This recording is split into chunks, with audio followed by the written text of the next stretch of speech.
झारखंड विधानसभा के माननीय अध्यक्ष जी एवं उपस्थित आदरणीय सदस्यगण, झारखंड राज्य के 67 विधानसभा के प्रथम सत्र के अवसर पर मैं आप सबका हार्दिक अभिनंदन करता हूं। विधानसभा चुनाव 2024 में नवनिर्वाचित विधानसभा सदस्य के रूप में आपका कार्यकाल वर्ष के अंतिम महीने से प्रारंभ हो रहा है। आप में से कई सदस्य पूर्व में भी इस सदन के सदस्य रहे हैं और बहुत से सदस्य प्रथम बार निर्वाचित होकर यहाँ पहुँचे हैं। इस प्रकार इस सदन में अनुभवी तथा नए सदस्यों का समागम हुआ है। सबको मिलकर जनादेश का सम्मान करते हुए जन भावनाएं और जन आकांक्षाओं के अनुरूप कार्य करना है।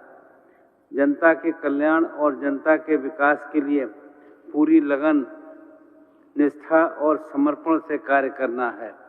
झारखंड विधानसभा की आदर्श परंपराओं और कीर्ति को आप सबको मिलकर आगे बढ़ाना है। इसके लिए आप सभी को मेरी हार्दिक शुभकामनाएं। केंद्र और राज्य के परस्पर सहयोग से ही राज्य की जनता का चहुमुखी विकास संभव है। इस अवधारणा के लिए हम सब पक्षधर हैं।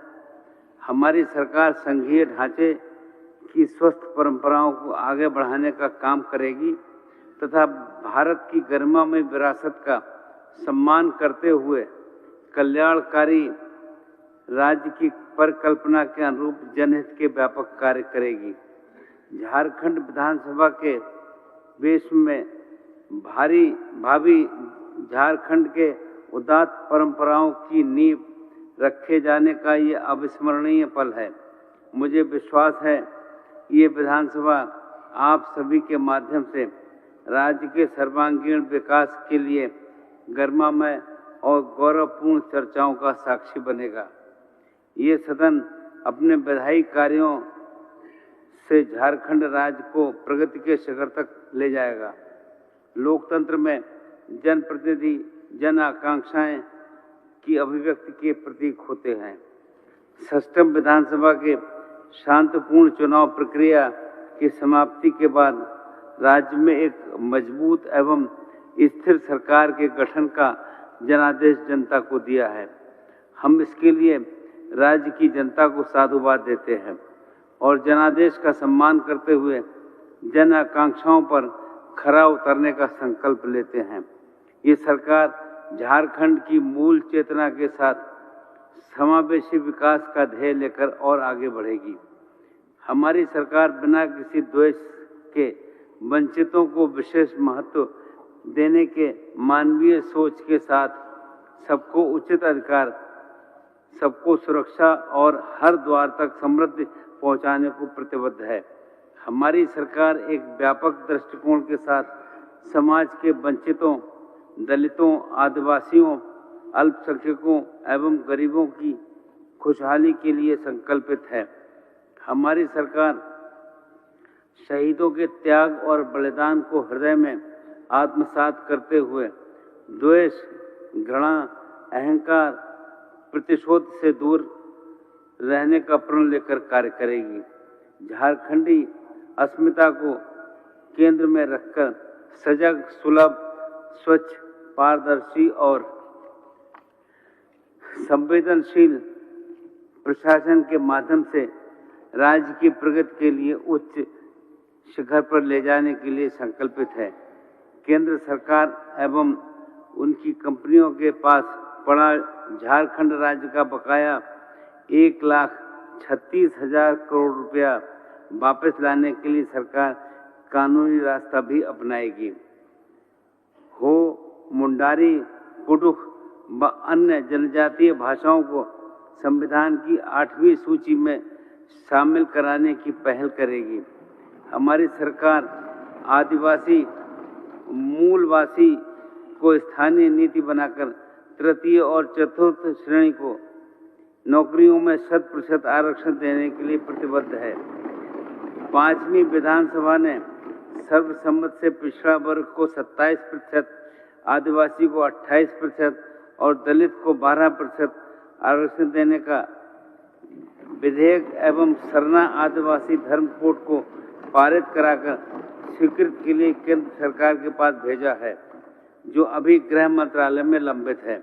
वर्तमान कार्यकाल में केंद्र सरकार से इन विषयों को स्वीकृत कराने के लिए हर संभव प्रयास करेंगे। वर्षों से खास महल एवं जमाबंदी की जमीनों पर रह रहे परिवारों को मान सम्मान के साथ जीने का अधिकार देने के साथ साथ गैर मजरूबा जमीन पर बसे रैयतों की भूमि जिसकी रजिस्ट्री और रसीद काटने पर वर्ष 2017 से रोक लगा दी गई थी, उसे प्रारंभ किया जाएगा।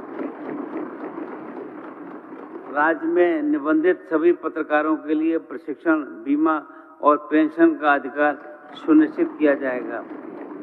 सहारा इंडिया से पीड़ित राज्य के निवेशकों की लड़ाई सर्वोच्च न्यायालय से लेकर राज्य के हर न्यायालय और संसद से लेकर सड़क तक हर मोर्चे पर पूरी मजबूती से लड़ी जाएगी, जब तक राज्य के सभी निवेशकों का भुगतान न हो जाए। झारखंड राज्य के जिन सहारा पीड़ितों ने अपने प्राण गंवाए हैं, उनका दुख या अवसाद में आत्महत्या करने को मजबूर हुए हैं, उनके परिजनों को सरकारी स्तर पर आर्थिक सहयोग प्रदान किया जाएगा। किसानों को 0% ब्याज दर पर कृषि ऋण उपलब्ध कराया जाएगा। मनरेगा के तहत झारखंड के मजदूरों को भारत सरकार बहुत कम मजदूरी देती है। इस भेदभाव के खिलाफ संघर्ष करने के साथ साथ राज्य सरकार अपने निधि से राज्य के मनरेगा मजदूरों को सहायता करेगी।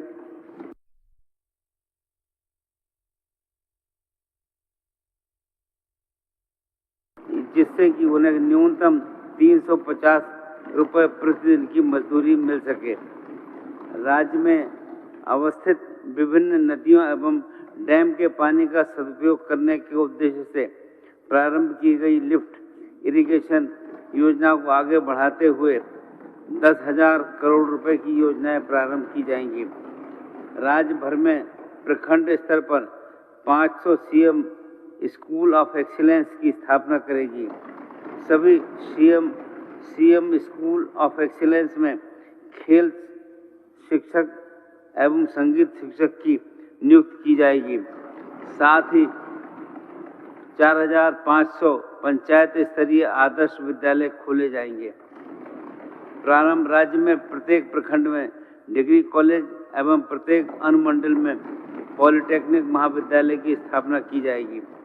राज्य में 10वीं कक्षा से अध्ययनरत सभी विद्यार्थियों को गुरजनी स्टूडेंट क्रेडिट कार्ड योजना से जोड़ते हुए 15 लाख रुपए तक के शिक्षा ऋण की उपलब्धता सुनिश्चित की जाएगी। सभी प्रखंडों और जिले में बाबा साहेब भीमराव अंबेडकर लाइब्रेरी सह शिक्षा सहयोग केंद्र की स्थापना की जाएगी। केजी क्लास से पीएचडी तक निःशुल्क शिक्षा प्रदान की जाएगी। मुख्यमंत्री रोजगार सृजन योजना के तहत 50 लाख तक का ऋण उपलब्ध कराया जाएगा।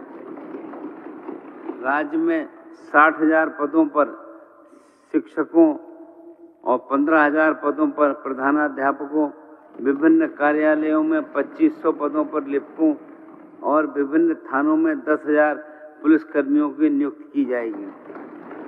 क्षेत्रीय एवं जनजातीय भाषाओं को सुदृढ़ करने के उद्देश्य से 10,000 पदों पर भाषा शिक्षकों की नियुक्ति की जाएगी। राज्य में मदरसा बोर्ड का गठन किया जाएगा। राज्य में अल्पसंख्यक कल्याण बोर्ड एवं उर्दू एकेडमी का गठन किया जाएगा। राज्य सरकार की सभी नियुक्तियों में महिलाओं के लिए 33% पद आरक्षित किए जाएंगे। राज्य की सभी महिलाओं को मैया सम्मान योजना के तहत सम्मान राशि के रूप में 2,500-2,500 रुपया हर महीने दिए जाएंगे। आंगनबाड़ी सेविका, आंगनबाड़ी सहायिका, रसोइया, पोषण सखी, स्वास्थ्य सहिया, जल सहिया आदि के मानदेय में हमारी सरकार ने सम्मानजनक वृद्धि की है। इस कार्यकाल में इनके मानदेय में अन्य कर्मियों के अनुरूप वार्षिक वृद्धि भी की जाएगी। राज्य में स्वयं सहायता समूहों से जुड़ी सखी मंडल की महिलाओं को 15,000 करोड़ रुपए का क्रेडिट लिंकेज उपलब्ध कराते हुए स्वरोजगार के अवसर उपलब्ध कराए जाएंगे। सक्रिय महिला समन्वयक, कार्यक्रम पदाधिकारी आदि जेएस, एलपीएस से जुड़ी सभी कर्मियों के मानदेय में अन्य कर्मियों के अनुरूप वृद्धि की जाएगी।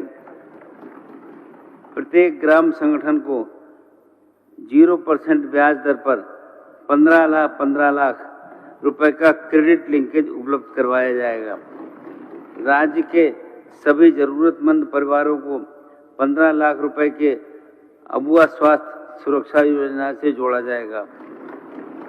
राज्य के सभी गरीब व्यक्तियों को प्रति महीने 7 किलोग्राम चावल एवं 2 किलोग्राम दाल उपलब्ध कराई जाएगी।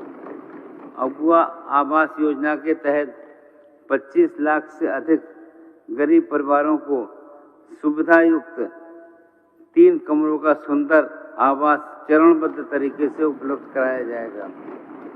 आंगनबाड़ी केंद्रों और विद्यालयों के मध्याह्न भोजन में सभी बच्चों को प्रतिदिन अंडा या फल दिया जाएगा। रांची सहित राज्य के अन्य शहरों में वर्षों पूर्व बनाए गए घरों के नक्शे का नियमितीकरण किया जाएगा। वन विभाग के अंतर्गत इको टूरिज्म डेवलपमेंट कॉरपोरेशन का निर्माण करते हुए राज्य के वन क्षेत्र के पर्यटकों के लिए आवश्यक अवसंरचनाओं का निर्माण कर उनका संचालन किया जाएगा। राज्य कर्मियों के पुराने पेंशन को सुरक्षित रखते हुए उन्हें एनपीएस खाते में जमा राशि को केंद्र सरकार से वापस लाने हेतु कदम उठाए जाएंगे। राष्ट्रीय एवं अंतर्राष्ट्रीय स्तर की प्रतियोगिताओं में मेडल प्राप्त करने वाले खिलाड़ियों की सरकारी पदों पर सीधी नियुक्ति की जाएगी। राज्य के सभी जिला मुख्यालयों में बहुउद्देशीय स्टेडियम सह खेल प्रशिक्षण केंद्र के निर्माण के साथ साथ प्रत्येक मंडल में एक स्पोर्ट्स सेंटर ऑफ एक्सीलेंस का निर्माण किया जाएगा। राज्य में फुटबॉल, हॉकी एवं तीरंदाजी जैसे खेलों में उपलब्ध प्रतिभाशाली खिलाड़ियों के क्षमता विकास के लिए 3 बहुउद्देशीय प्रशिक्षण संस्थानों का निर्माण किया जाएगा। राज्य में एक स्पोर्ट्स यूनिवर्सिटी की स्थापना की जाएगी। मुझे पूरा यकीन है कि सष्टम विधानसभा के सभी सत्र अपनी अभिव्यक्ति, कार्यों, विधायी दायित्वों और उच्च आदर्शों के निर्वहन में पूरे देश के सामने लोकतंत्र के मर्यादा पथ का अनुकरणीय आदर्श प्रस्तुत करेंगे। अंत में मैं पुनः आप सभी निर्वाचित सदस्यों को बधाई देता हूं और आशा करता हूं कि सब साथ मिलकर नए झारखंड के निर्माण में अपनी सक्रिय भागीदारी और जिम्मेदारी का निर्वहन करते हुए एक सुखी, समृद्ध एवं उन्नत झारखंड के निर्माण के लिए पूरी निष्ठा से कार्य करेंगे। धन्यवाद। जय हिंद, जय झारखंड, जोहार।